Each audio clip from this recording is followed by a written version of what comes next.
Notes from the Sewing Room. Thank you for joining me today. Today's video is all about my 5 top tips for upcycling. So if you are planning on taking part in #SewUpcycled 2022, being hosted over on Instagram by both myself, Becky from Notes from the Sewing Room, I'm guessing you'll know me if you're watching my channel, and also Karen from Sew Little Time. So we would love it if you joined in with our little challenge that we've got going on during the month of October. I won't go into all the rules now because I've recorded a previous video about that, which I shall link above, and then you can check out all the details if you'd like to. But this video is basically just my 5 top tips of things to think about if you are thinking of upcycling something and you're new to it basically. So hopefully this will give you a little bit of inspiration for if you're new. My first top tip is actually don't be worried and just get stuck in. A lot of people say to me, you know, I'm worried about upcycling, it's maybe not for me, it pushes me out of my comfort zone. But why not give it a try? It's really fun, and you know, it might be something that you really enjoy doing and you want to do time and time again. Tip number 2, you can probably see my Labrador Bentley running around in the background. He's just come in from a walk. Tip number 2, oh here he is, is that upcycling can basically be as simple or as complicated as you want it to be. So basically you could turn a simple make might be to turn a pair of trousers into some shorts, or you could perhaps take a ready-to-wear t-shirt and you could add some applique detail onto the front of it. That could be quite fun. Or you could take a t-shirt and maybe change the fit of it. That could also be something that you could try. But there's loads and loads of ideas of things that you could do. So have a think, do some Googling, look on Instagram, and I'm sure you're going to come up with some great ideas. By the way, at the end of this video, I'm going to be sharing a few bits and pieces that I've upcycled before, so do stay tuned if you are interested in seeing some of those. Tip number 3 today is basically if you are thinking of refashioning something, so basically completely changing the look of something, my easy sort of way of doing this is to basically take the item, use your scissors to cut up those seams that you've already got on that garment. So for example, cut along the seam of a t-shirt and then so under the arm, around the top of the arm, and then take that piece of fabric and fold it out flat. Likewise with the bodice of a top or a jumper or a t-shirt or whatever it is, cut down those side seams, cut around any of the seams that you've got, take the piece of fabric and lie them out flat. Then by the time you've cut up the whole garment, you're going to have a range of pieces of flat fabric that you've got there to work with. So then you could use a pattern piece that you've got from a sewing pattern, obviously, lay it on the pattern, lay it on the fabric that you've got and see if you could use it. Or of course you could just make up your own design as you go along. But that is the easiest way, I think, of, for example, changing a dress into a skirt. So I actually made this skirt here. So this was a dress, so I will put in a little bit of footage of what this looked like before. But basically, it was just a little bit too big for me and the fit wasn't great. So I decided to make it into a gathered skirt with buttons down the front, and I've added on this waistband. And now I wear this skirt all the time. I just loved the fabric when I bought it from a vintage shop, and I knew that I wanted to wear it, but I just had this kind of vision of what I wanted it to look like, and this is how it ended up. So I'm super pleased with it. So I definitely encourage you to have a go at doing something similar. Tip number 4, if you are new to upcycling and you're really unsure about, like I said, cutting along seams and laying out small pieces of fabric, why not use some fabric that's perhaps vintage? So it's like an older piece of fabric that you've picked up from somewhere, or you could use a duvet cover, a bed sheet, a pretty tablecloth, some old curtain fabric, anything like that. And then you've got loads of fabric to work with, and you could make yourself something really, really beautiful, whether that's a dress, some trousers, some shorts, something for a loved one. Basically anything would go, but there's loads and loads of options that you can do with old kind of, you know, fabrics that you might have already laying around the house. So in the past I've used a duvet set to, or just actually I think it was just a duvet cover to make a lovely sew over it Betty dress. So I'll pop in a picture of what that looked like.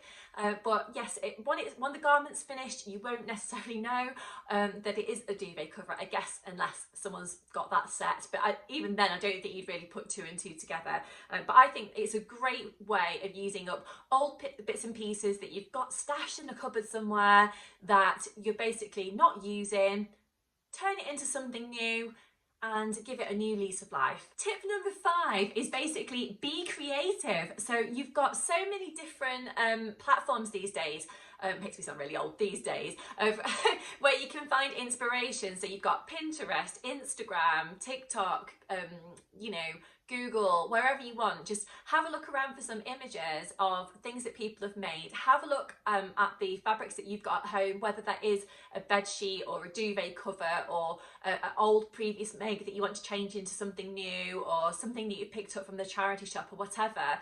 Have a look at what those fabrics are and just kind of dream, or you know, have a think about what you want to turn that into, and before you know it, you're going to come up with something new.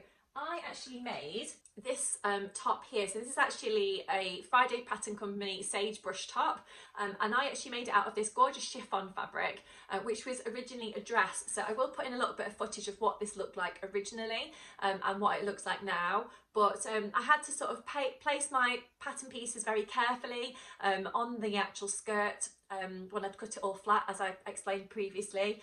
But I got there in the end, and I've used some of the lining fabric, the original lining fabric, on the inside of the garment, and then this beautiful chiffon on the outside, and I added a little button onto the back as well.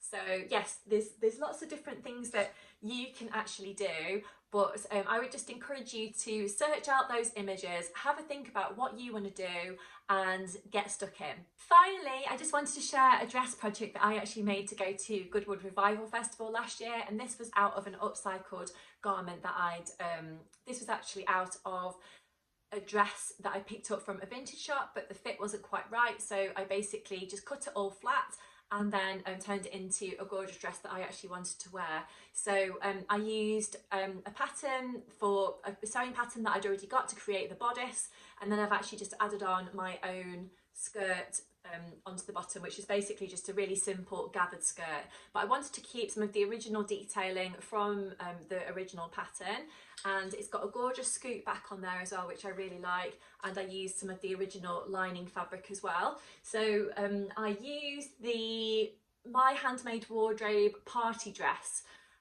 bodice pieces to actually create this. I've got minimal fabric, so I had to piece lots of different pieces of the original dress together to actually create this bodice. I got there in the end. It took me a little bit of time, but I did get there in the end, and then, like I said, I just added on this gorgeous skirt on the bottom as well. It really is worth persevering with this kind of thing. In this project, I actually reused the original zip as well, I think, from memory, so it's definitely worth doing, and I felt really nice wearing this all day long. So I hope this video today has been useful, and it's allowed you to have a little bit of a think about what you're going to do if you are thinking about taking part in #Upcycled 2022.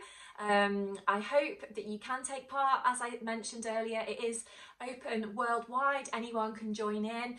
We have got a fantastic sewing vlogger tour, which is going to be happening throughout October as well. So each day during October, you'll have a lovely sewing vlogger is going to be appearing over on YouTube talking about their sewing plans for what they're going to be making as part of the challenge, which I'm really, really excited to see what everyone's planning, and of course on the 31st of October what everyone's actually made. So on the 31st of October you are being asked to basically share a picture of the item before it was upcycled, and then what it looks like after it's been upcycled. And as I mentioned before, just tag in myself and Karen from So Little Time, and use that hashtag as well. If you would like to share any work in progress pictures during the month of October, then please use a slightly different hashtag, which is #SewUpcycledWIP. So that basically means work in progress. because that just allows us to track all the final entries at the end. So that'll just make it a little bit easier for us. But I hope you've enjoyed watching today and seeing some of the bits and pieces that I've made before, as well as my 5 top tips as well. And as always, I'll be back on my channel soon with some new content. So please do like this video if you have enjoyed watching today, and subscribe to my channel if you haven't already. But until next time, I'll see you soon. Bye.